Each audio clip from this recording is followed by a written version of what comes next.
Procédure quant à la suspension du commissaire général à l'énergie Vincent Lukanda. C'est ce qu'a dénoncé son avocat conseil maître Canada Lokwa. C'était ce lundi 15 novembre 2021 au cours d'une conférence de presse animée dans la capitale de la République démocratique du Congo en présence de Ginette Ousinessa et Peter Lofila.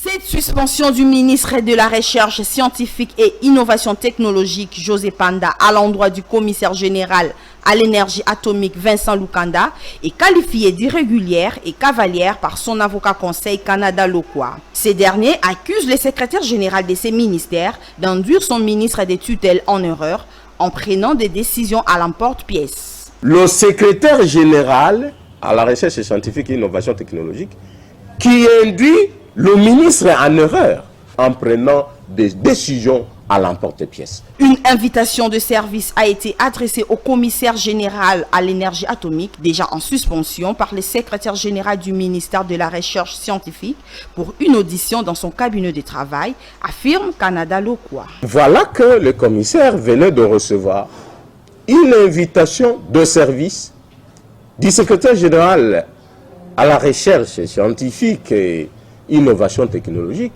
invitant le professeur suspendu pour aller répondre à l'audit dans son bureau à la Gombe. S'il faut auditer une entreprise, c'est au siège de cette entreprise-là qu'il faut aller. Et maintenant que le professeur est suspendu pour des raisons d'enquête, la mission noble de la suspension, c'est pour qu'il ne puisse pas interférer sur les documents comptables. Parce qu'étant en fonction, il peut toujours avoir une ascendance ou une influence sur ceux qui sont sous sa gestion. L'objectif est de pouvoir fabriquer des documents autres que la gestion. On a eu à forcer le bureau du professeur pour installer l'intérimaire, mais aussi on a eu, nous vous l'avons dit, à déplacer la malle contenant les documents comptables. Vincent Lukanda, suspendu de ses fonctions en qualité du commissaire général à l'énergie atomique, a fait son recours auprès du Premier ministre pour son audition, soit par l'IGF, soit par les chefs du gouvernement. Madame